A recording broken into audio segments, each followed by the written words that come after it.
Hi welcome to unlocking chemistry. अगर आप channel पे नए हैं तो प्लीज़ चैनल को सब्सक्राइब कर लें और बेल आइकन को प्रेस कर दें ताकि आप जो मैं वीडियो डालूं तो वीडियो आपके पास नोटिफिकेशन पहुंच जाए।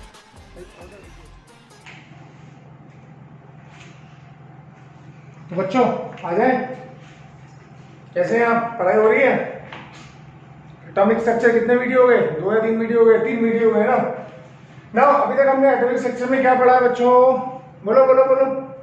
अब तक हमने एटॉमिक स्ट्रक्चर में कैथोड रेज पढ़ी है, डिस्कवरी ऑफ इलेक्ट्रॉन आया ना, ये पढ़ा, प्रॉपर्टीज पढ़ी है, फिर हमने इलेक्ट्रॉन का चार्ज निकाला है, ई/एम निकाला है जे थॉमसन एक्सपेरिमेंट से, फिर मुलिकन सॉल्ट ड्रॉप एक्सपेरिमेंट से हमने चार्ज निकाला है, अरे फिर दोनों को मिला के हमने मास निकाला है। ठीक है, आज हम क्या बात करने वाले हैं? आज हम बात करने वाले हैं discovery of proton, that is anode rays. ठीक है बच्चों, ठीक है। तो एनोड रेज क्या है? ठीक है, अब एनोड रेज कैथोड से निकली, कैथोड रेज एनोड से निकली, एनोड रेज ये कंसेप्शन बन जाता है ना, हमारे दिमाग में हो जाता है। यार सबने बोला था कैथोड से निकले थे इलेक्ट्रॉन और कैथोड से निकले थे इलेक्ट्रॉन, उनको बोला था कैथोड रेज, ऐसे एनोड से कुछ निकलेगा उसको बोलेंगे एनोड रेज। कैथोड होता है नेगेटिव तो वो नेगेटिव चार्ज था, एनोड होता है पॉजिटिव तो यहाँ से कुछ निकलेगा तो ऑब्वियस सी बात है वो पॉजिटिव चार्ज ही होगा, है ना। ऐसा दिमाग में आता है, मैंने कुछ नहीं बोला, राइट। अब वापस गोल्डस्टीन ने क्या किया 1886 में, उसने सब कुछ वही रखा, डिस्चार्ज ट्यूब ली, वही कंडीशन रखी जो कैथोड रेज में हम पढ़ते हैं। बस उसने क्या किया, उसमें इसको ये जो हमारा है ना कैथोड, कैथोड इसको परफोरेटेड कर दिया, परफोरेटेड कैथोड। परफोरेटेड मतलब छेद वाला कैथोड, इसमें छेद है, राइट। तो अब क्या हुआ, जब परफोरेटेड कैथोड उसने कर दिया तो कैथोड के बैक साइड में यहाँ पे हमने फ्लोरोसेंट स्क्रीन लगा रखी है, फ्लोरोसेंट मटेरियल यानी कि जिंक सल्फाइड की स्क्रीन। तो ये ना चमकने लग गया ऐसे, ये ग्लो कर रही है, पट जैसे जुगनू होता है, जुगनू फायरफ्लाई उसकी तरह जल रही है, बुझ रही है, जल रही है, बुझ रही है, जल रही है, मतलब ग्लो आ रहा है, राइट। तो हमने बोला यार अभी तक तो यहाँ पे आ रहा था, एनोड पे आ रहा था, ये एनोड है हमारा, एनोड पे आ रहा था, या एनोड के बैक साइड में हो रहा था। तो हमने बोला था कैथोड से कुछ आ रही है, एनोड पे टकरा रही है। अब क्या बोलेंगे? अब भैया कैथोड के बैक साइड में, कैथोड के बैक साइड में ग्लो है, हम क्या बोलेंगे? अब ये बोलेंगे भैया एनोड से कुछ आएगा, यहाँ इसके थ्रू पास होगा, यहाँ टकराएगा, इसके थ्रू पास होगा, यहाँ टकराएगा, इसके थ्रू पास होगा, यहाँ टकराएगा, इसके थ्रू पास होगा, यहाँ टकराएगा। तो हम बोलेंगे क्या? हम बोलेंगे तो क्या बोलेंगे? तो क्या बोलेंगे? What will call them? Will call them anode rays. तो कहां से आई? एनोड से आई, ये कहा जाता है, ठीक है। अब देखो एक्चुअली में ऐसा नहीं होता है, एनोड से कुछ बाहर नहीं निकलता, पहले मैं इसको क्लियर कर दूं, ठीक है। हुआ कुछ नहीं था, हुआ क्या था?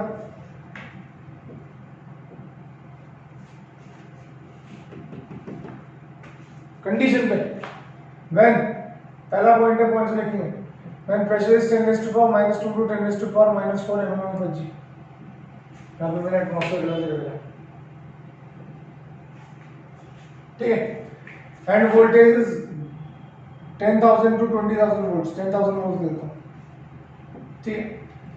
तो क्या होगा, यहाँ से इलेक्ट्रॉन्स बाहर निकलेंगे, पता है ना आपको? इलेक्ट्रॉन्स क्या करेंगे? Were ejected at high velocities from cathode. Cathode से क्या होगा? इलेक्ट्रॉन निकलेंगे हाई वेलोसिटी से, ठीक है। अब देखो यहाँ पे क्या है, यहाँ पे सपोज हमने गैस ले रखी है हाइड्रोजन, ठीक है। तो सपोज इसके अंदर गैस है, हाइड्रोजन की गैस है, तो क्या होगा? इलेक्ट्रॉन्स फ्रॉम कैथोड क्या करेंगे? स्ट्राइक द एटम, ठीक है, द गैसियस एटम,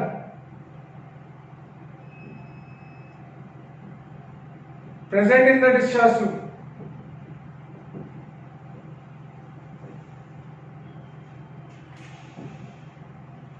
ठीक है। अब सपोज इसके अंदर हमने हाइड्रोजन गैस रखी, तो इलेक्ट्रॉन्स क्या करेंगे, ये इलेक्ट्रॉन्स कहां से आए, इलेक्ट्रॉन्स कहां से आ रहे हैं, ये इलेक्ट्रॉन्स कहां से आए, फ्रॉम कैथोड। क्योंकि आपको क्या पता है, आप पिछले वाले एक्सपेरिमेंट में कर चुके हैं, जब इतनी कंडीशन होगी तो इलेक्ट्रॉन्स हाईएस्ट वेलोसिटी से बाहर निकलते हैं कैथोड से। वो क्या करेंगे, वो H एटम पर टकराएंगे धड़, और इसको क्या कर देंगे, H पॉजिटिव में कनेक्ट कर देंगे। ठीक है, तो आयोनाइजेस H एटम। ठीक है, अगर उसके अंदर कौन सी गैस होगी, ऑक्सीजन एटम होगा, तो क्या करेंगे, आयोनाइजेस O एटम, और क्या बना देंगे, O पॉजिटिव प्लस इलेक्ट्रॉन। दिख रहा है आप लोगों को?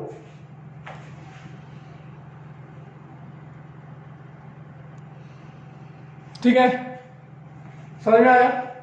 तो अब क्या हो रहा है, यहां से इलेक्ट्रॉन बाहर निकल रहे, इसके अंदर जो भी गैस होगी उससे टकराएंगे, उसको आयनाइज कर देंगे।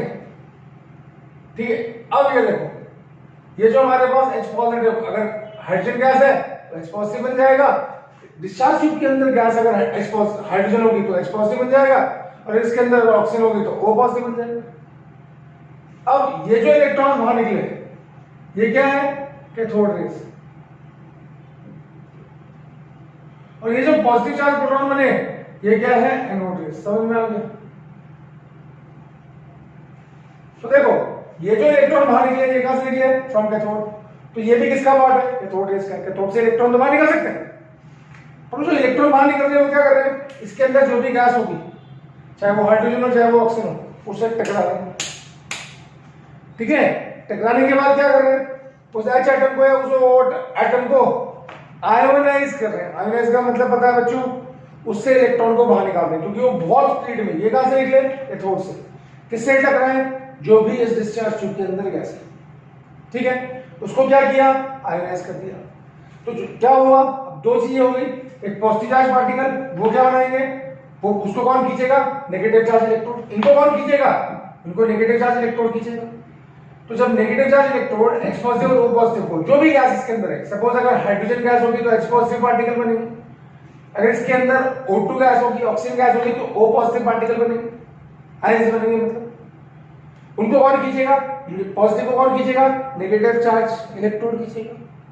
और वो इलेक्ट्रोड कैसा है, उसमें छेद है। तो कुछ सपोज हमने बोला अभी H पॉजिटिव है, H2 गैस है इसके अंदर, तो जैसे ही कैथोड इस H पॉजिटिव को अपनी तरफ खींचेगा तो कुछ H पॉजिटिव तो इससे टकरा जाएंगे, कुछ इनके छेद से बाहर निकल जाएंगे, और कहां टकराएंगे, कैथोड के बैक साइड में। वहां पे कौन है, फ्लोरोसेंट स्क्रीन लगा देंगे, तो जैसे उस पे H पॉजिटिव टकराएंगे तो हमें लाइट का ग्लो दिखाई देगा। तो हम बोलेंगे यार एनोड के बैक साइड में टकरा रहे तो कैथोड के बैक साइड में टकरा रहे तो एनोड से आएंगे, तो हमने बोला एनोड रेज। समझ में आया? तो एनोड रेज एक्चुअली में एनोड से नहीं आती, पहले ये बात क्लियर हुई। वो क्या है, जो डिस्चार्ज ट्यूब के अंदर गैस के एटम्स हैं, कैथोड रेज से निकलने वाले इलेक्ट्रॉन क्या करेंगे, इनसे टकराएंगे। सपोज H है तो इसको किस में कन्वर्ट कर देंगे, इसको H पॉजिटिव में कन्वर्ट कर देंगे। अब ये कहां जाएगा, ये इधर जाएगा, ये क्या होगा, एनोड रेज, और ये कहां जाएगा, ये इधर जाएगा, इसको क्या बोलेंगे, कैथोड रेज। अब आपको आ गया होगा यार समझ में, है ना? तो एनोड रेज एक्चुअली में एनोड से नहीं आ रही, वो तो क्या है, जो डिस्चार्ज ट्यूब के अंदर गैस है, जो भी गैस है, हाइड्रोजन है, ऑक्सीजन है, नाइट्रोजन है, वो जब आयंस में कन्वर्ट हो रही है, कैथोड उसको अपनी तरफ खींच रहा है, और वो कैथोड के पोर से पास होके कैथोड के बैक साइड में फ्लोरोसेंट स्क्रीन पे टकरा रहे हैं, और इसीलिए हमने उनको बोला क्या, एनोड रेज। हमें तो ऐसा लगेगा ना यार एनोड से, तो anode rays actually are not coming from anode, they are just ionized atoms, sorry ionized gas के आयोनाइज्ड आयंस है। मेरी बात समझ में आ गई? तो मेरे ख्याल से एनोड रेज का कांसेप्ट समझ में आ गया होगा। ठीक है, आगे चले। ठीक है, हाँ या ना, आ गया? तो गुड। अब प्रॉपर्टीज, फटाफट प्रॉपर्टीज पढ़ते हैं, फिर ई बाय एम पे जाएंगे, टाइम वेस्ट नहीं करेंगे। ठीक है, पहली बात प्रॉपर्टीज। ठीक है, पहली बात they are anode rays, properties of anode rays. हाँ,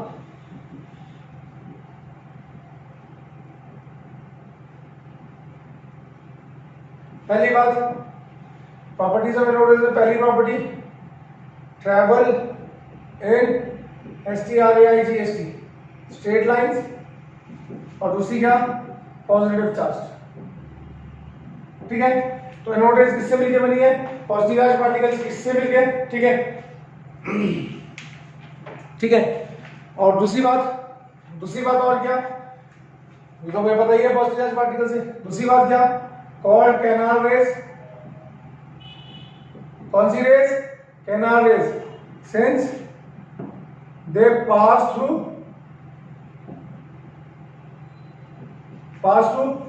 परफोरेटेड कैथोड्स, क्योंकि वो कैथोड के बीच में जो होल्स बने थे उनसे पास हुई, इसलिए इनको बोला कैनाल रेज। हाँ या ना, ठीक है। तीसरी बात, can rotate wheel on its path, that is can produce mechanical effect, तो हमने क्या बोला, अगर एनोड रेज के पाथ में अगर आप इसको रख दो, इसको रखोगे, पंखे को रख दोगे, तो जैसे एनोड रेज उन पे टकराएगी तो पंखा घूमने लग जाएगा, तो हम बोलेंगे anode rays can produce the mechanical effect. समझ में आ गया। चौथा पॉइंट, ऐसा आता है rights and properties of anode raise, school level पे तो ऐसे ही आता है, ठीक है, पर हमें बड़ी चीजें पढ़नी है, ठीक है ना। ठीक है, ये हो गया। Can be deflected by both electric and magnetic field. ठीक है बच्चों, तो इलेक्ट्रिक फील्ड और मैग्नेटिक फील्ड क्या करेगी, वो एनोड रेज को क्या करेगी, डिफ्लेक्ट करा देगी। ठीक, अगर इलेक्ट्रिक फील्ड में एनोड रेज को पास करोगे तो ऑब्वियसली बात है, कॉमन सी बात है, अगर ये एनोड रेज है, ये पॉजिटिव एंड है, ये नेगेटिव एंड है, तो किधर जाएगी, वो नेगेटिव किधर जाएगी, आया ना। ठीक है, अगर आप नॉर्थ पोल है और साउथ पोल है, अगर इधर किधर जाओगे तो ऐसे डिफ्लेक्ट हो जाएगी। तो both electric and magnetic field क्या करेगी, वो इनको डिफ्लेक्ट करेगी। समझ में आ गया। ठीक है, अब सबसे बेहतरीन पॉइंट, ये मोस्ट इंपॉर्टेंट पॉइंट है, ठीक है, E/M रेशियो। अब इसको डिटेल में सिखाऊंगा, ये पहले पॉइंट 4 लिख लीजिए आपने, 4 लिखिए मेरे ख्याल से, ठीक है, क्योंकि इसको डिटेल में से E/M ratio of anode raise depend on the type of gas.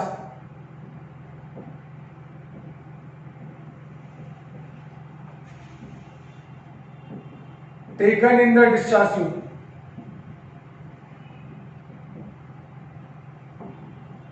देखो कैथोड रेज में क्या था, चाहे कोई सी भी गैस हो, E/M रेशियो चेंज नहीं होता, E/M पढ़ा है ना हमने, पर एनोड रेज में बेटा E/M रेशियो डिपेंड करता है टाइप ऑफ गैस। अब आपको पता है कि एनोड रेज क्या है। अब मैं ऊपर वाले पॉइंट हटा रहा हूं बेटा, क्यों हटा रहा हूं, क्योंकि मुझे E/M सिखाना है। ठीक है, अब आएगा, ठीक है, अगर सपोज ये मेरा कैथोड है और ये मेरा दूसरा कैथोड है,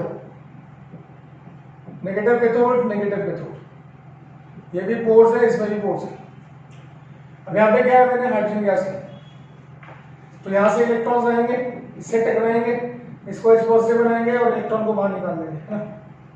अब यहाँ पे सेकंड मैंने गैस ली, ऑक्सीजन गैस, यहां से इलेक्ट्रॉन आएंगे, ऑक्सीजन से टकराएंगे, O पॉजिटिव बनाएंगे, ठीक है। अब इलेक्ट्रॉन बाहर निकल जाएगा ऑक्सीजन। अब इसका E/M क्या होगा, इसका E/M, ठीक है, चार्ज ऑन H पॉजिटिव और मास ऑफ H पॉजिटिव, और इसका M जो निकालूंगा तो मैं लिखूंगा चार्ज ऑन O पॉजिटिव, एक ही चार्ज है, मास ऑफ O पॉजिटिव, ये तो लिखूंगा E/M, है ना। अब देखो भले ही चार्ज सेम हो सकता है, चार्ज इसने भी एक इलेक्ट्रॉन बाहर निकाला, इसने भी, मैं ये नहीं कह रहा हूं कि एक ही इलेक्ट्रॉन बाहर निकालेगा, ठीक है, मैं ये नहीं कह रहा हूं कि एक ही इलेक्ट्रॉन बाहर निकालेगा। सपोज मैं यहाँ पे Mg के एटम्स रखे, Mg रखा, Mg, यहां से इलेक्ट्रॉन आएगा, इससे टकराएगा, Mg2 पॉजिटिव बना देगा, ठीक है। तो मैं क्या E/M रेशियो क्या लिखूंगा, charge on Mg2 positive upon mass of Mg2 positive. अब देखो यहाँ पे कितना चार्ज है, 1, यहाँ पे कितना चार्ज है, 2, तो चार्ज अलग अलग हो सकता है भाई। जो पॉजिटिव रेज हैं यही तो हमारी क्या होंगी, दे आर एनोड रेज। ये दोनों क्या है, ये तो एनोड रेज अभी पढ़ाया थोड़ी देर पहले, हाँ यार। तो हमने क्या बोला, हमने पॉइंट क्या लिखा, E by M ratio of anode rays depends on the type of gas। Suppose मैंने एनोड डिस्चार्ज ट्यूब के अंदर हाइड्रोजन गैस ली, तो वहां पे जो एनोड रेज के कंस्टिट्यूएंट पार्टिकल होंगे वो क्या होंगे, इट्स पॉजिटिव। समझ में आया नहीं आया? अगर सपोज मैंने Mg गैसेस स्टेट में ले लिया, Mg सॉलिड होता है पर हमने उसको गैसेस स्टेट में ले लिया, तो जो एनोड से इलेक्ट्रॉन बाहर निकलेंगे वो Mg से टकराएंगे और Mg ग्रुप सेकंड का एलिमेंट है, अभी आगे जाके पढ़ोगे। उसके पास 2 वैलेंस इलेक्ट्रॉन होते हैं, ठीक है, अभी आगे बढ़ेंगे। तो उसने 2 इलेक्ट्रॉन लूज कर दिए तो क्या बन गया, Mg2 पॉजिटिव। अब ये क्या है, ये एनोड रेज का काम करेगा। अब क्या इसका E by M और इसका E by M सेम होगा, नहीं होगा, क्योंकि चार्ज भी अलग है और मास भी अलग है, तो E by M भी अलग अलग होगा। मेरी बात समझ में, कॉम्प्लिकेटेड है बेटा, पर ये इस तरह से पढ़ाया जाएगा, समझ में आया बेटा? तो E by M ratio of anode rays depends on the type of gas taken in a discharge tube। समझ आ गया बेटा? अब ऊपर देखना ध्यान से, इसको डाल दो, गुड। नाउ ऊपर देखना, अगर हम E by M के ऊपर बहस करें, नोट बड़ा E by M values were were highest when hydrogen gas is taken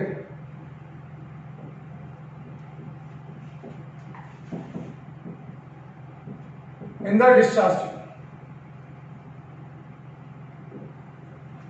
क्या बोला हमने? अब देखो ना, E by M को ध्यान से देखो, चार्ज ज्यादा फर्क नहीं डालेगा, मास ज्यादा फर्क डालेगा। अगर मास सबसे कम, मास किसका होगा, हाइड्रोजन का, तो मास इसका सबसे कम होगा, उसकी E by M सबसे ज्यादा होगी या नहीं होगी, होगी, है ना? तो मास कम तो चार्ज E by M ज्यादा, तो हो गया, तो सबसे ज्यादा for H positive ion E by M is equal to 9.58 into 10⁴ coulomb per gram. यानी कि अगर 1 ग्राम आपका H पॉजिटिव आयन आपने लिया तो उसका E by M, इसको अगर 1 मान लिया तो इतना आया, और ये सबसे ज्यादा वैल्यू है, हाईएस्ट वैल्यू, ठीक है। अब बाद में इसी को हमने क्या बोला, बाद में हमने इसी को बोला प्रोटॉन। क्या बोला, प्रोटॉन। तो प्रोटॉन क्या, H पॉजिटिव आयन, हाँ यार ना, समझ में आ गया? तो प्रोटॉन का H positive E by M कितना है, हाईएस्ट आया, क्योंकि प्रोटॉन में जो H पॉजिटिव आयन था उसका मास सबसे कम था। कोई भी गैस इसके अलावा लोगे, चाहे नाइट्रोजन लो चाहे ऑक्सीजन लो, कोई भी गैस लो, उसका मास ज्यादा आएगा, और जैसे ही मास बढ़ेगा तो E by M कम आ जाएगा। तो अब अगर मैं पॉजिटिव चार्ज रेस की बात करूं तो उसमें सबसे ज्यादा E by M किसका आएगा, H पॉजिटिव आयन का। तो मेरे ख्याल से डिटेल पॉजिटिव रेस यानी कि प्रोटॉन के बारे में मैंने आपको बता दिया। अभी इसमें कोई प्रॉब्लम है तो पूछ सकते हैं, फिर हम आगे चलेंगे न्यूट्रॉन के ऊपर। बोलो हाँ या नो, बोलो। तो चले आगे। तो डिस्कवरी हो गई प्रोटॉन की, एनोड रेस के बारे में आपने पढ़ लिया। अब थोड़ा आगे चलते हैं, ठीक है बच्चों, साथ साथ नोट कर रहे हो ना आप लोग, है ना? ठीक है, तो अब हम आगे चलते हैं, क्या पढ़े, डिस्कवरी ऑफ न्यूट्रॉन। ठीक है, किसने डिस्कवर किया बेटा न्यूट्रॉन, बताएंगे आप लोग, किसने डिस्कवर किया न्यूट्रॉन को?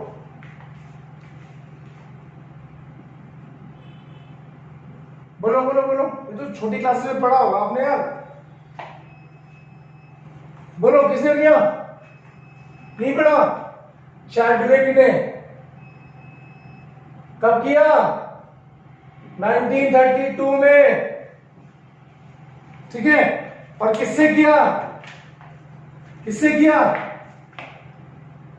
आर्टिफिशियल। अब इसके ऊपर बहुत डिटेल में हम नहीं पढ़ेंगे, क्यों नहीं पढ़ेंगे? क्योंकि हमारे किसी काम बहुत ज्यादा काम का नहीं है। आर्टिफिशियल ट्रांसम्यूटेशन, क्या बोला? आर्टिफिशियल ट्रांसम्यूटेशन, ठीक है। अब आर्टिफिशियल ट्रांसम्यूटेशन क्या होता है? बोलो। आर्टिफिशियल ट्रांसम्यूटेशन क्या होता है? एक एलिमेंट में किसी पार्टिकल को स्ट्राइक करो और उसको दूसरे एलिमेंट में कन्वर्ट कर दो। क्या बोला मैंने? एक एलिमेंट में किसी पार्टिकल को स्ट्राइक करो और उसको दूसरे एलिमेंट में कन्वर्ट कर दो, तो उस प्रोसेस को बोलेंगे आर्टिफिशियल ट्रांसम्यूटेशन। क्या बोला? Artificial transmutation. क्या बोला? Artificial transmutation. तो ट्रांसम्यूटेशन मतलब क्या? To convert one element into another element by bombarding this original element with some fast moving particles. ठीक है, उसने क्या किया? बेरिलियम लिया। अब बेरिलियम का एटॉमिक नंबर होता है 4, मास नंबर होता है 9। ये एटॉमिक नंबर है, ये मास नंबर है। Atomic number, mass number. Atomic number मतलब नंबर ऑफ प्रोटॉन्स या नंबर ऑफ इलेक्ट्रॉन्स, प्रोटॉन्स ही बोलते हैं हम यहाँ पे। ठीक है, और ऊपर mass number, protons plus neutrons. इसको उसने क्या किया? अल्फा पार्टिकल से बम्बार्ड कराया है। इसको बोलते हैं अल्फा पार्टिकल। क्या बोलते हैं? Alpha particle. यानी कि इसको ये इससे बम्बार्ड करा रहा है, टकरा रहा है, पास मूविंग। तो उसने देखा कि कार्बन का न्यूक्लियस बन गया और एक ऐसा पार्टिकल वहां निकला जो कि अभी तक अननोटिस था, जिसके पास कोई चार्ज नहीं होता, सिर्फ मास मास होता है। क्या होता है? सिर्फ मास मास होता है, कोई चार्ज नहीं होता। उसको बोला न्यूट्रॉन। अब ये देखो 12 + 1 13, 9 + 4 13, 4 + 2 6, 6 + 0 2। तो इस तरह से क्या हमने बोला? हमने बोला कि भैया न्यूट्रॉन डिस्कवर हुआ तो हमारा तीसरा फंडामेंटल पार्टिकल भी लगभग कवर हो गया। ठीक, तो अब अगर हम तीनों पार्टिकल की बात करें, सब एटॉमिक पार्टिकल, इलेक्ट्रॉन E0 - 1 लिखते हैं। ठीक है, ठीक है। फिर अब हम क्या कर रहे हैं? तीनों पार्टिकल को एक साथ बना रहे हैं। ठीक है, पहली बात चार्ज, फिर मास इन केजी और मास इन एमयू। ठीक है बेटा, अब जब तीनों को देख लेते हैं ना, चार्ज मास सबका देख लेते हैं। ठीक है, प्रोटॉन को ऐसे लिखते हैं 1h1 और 1p1 ऐसे लिखते हैं। न्यूट्रॉन को कैसे लिखते हैं? 0n1। यहां तक आपको पता है? आया ना? ठीक, इसका चार्ज कितना होगा? -1.602 × 10⁻⁻19 कूलम। इसका चार्ज क्या? +1.602 × 10⁻⁻19 कूलम। इसमें कोई चार्ज नहीं होता। अब मास बताओ केजी में कितना है? बोलो बोलो बोलो, पढ़ तो रखा है। 9.1 × 10⁻31 केजी। इसका 1.672 × 10⁻27 केजी। अंतर देख लो दोनों के बीच में, बात बोला 1.672। और न्यूट्रॉन जो है थोड़ा सा भारी होता है, 1.674 × 10⁻27 केजी। प्रोटॉन के कंपैरिजन में थोड़ा सा भारी है। कौन? न्यूट्रॉन। ठीक है, थोड़ा सा, बहुत ज्यादा नहीं है, थोड़ा सा। अगर मैं एमयू में लिखूंगा तो ये 0.0005 MU.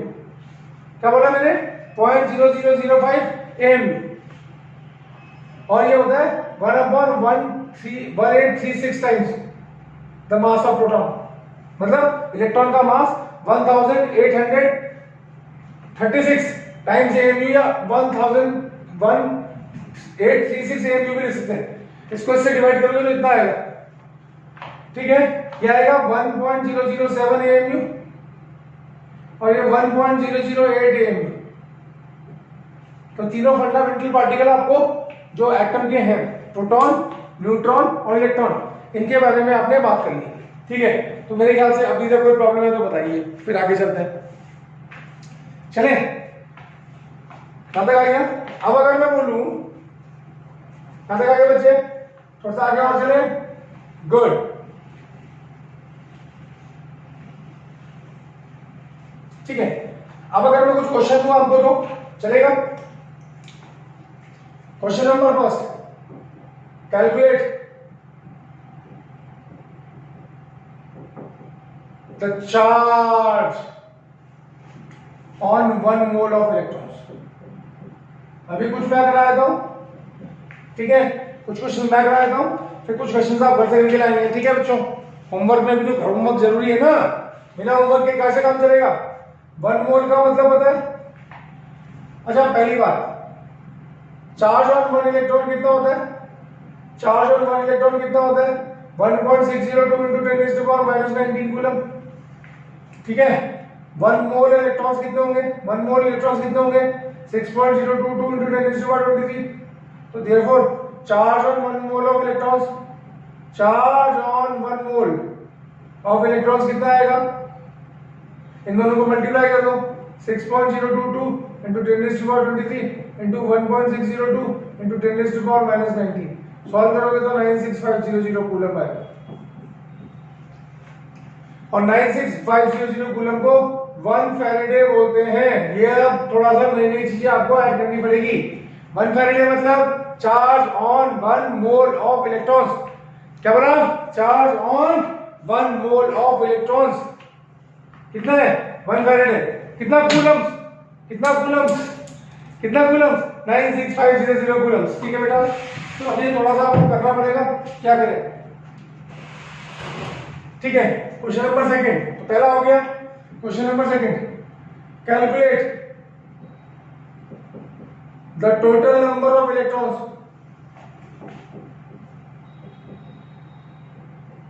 which will weigh, A part है 1 ग्राम, बी पार्ट है 10 ग्राम। ये आपका होमवर्क है। थोड़ा थोड़ा होमवर्क करेंगे बेटा, हाँ ठीक है, थोड़ा थोड़ा होमवर्क करेंगे, नहीं आएगा तो ना। ठीक है, तो आज इतना छोड़ देते हैं। अब हम अगले वीडियो में अब एटॉमिक मॉडल्स के थोड़े कुछ क्वेश्चन अगर इसके होंगे तो करेंगे, नहीं तो हम एटॉमिक मॉडल्स के बारे में बात करेंगे।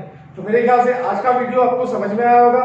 अच्छा लगा तो लाइक करें, बुरा लगा तो अनलाइक करें। ठीक है, अगर आपको लगता है कि आप केमिस्ट्री सीख सकते हैं तो प्लीज चैनल को सब्सक्राइब करें। Thank you so much.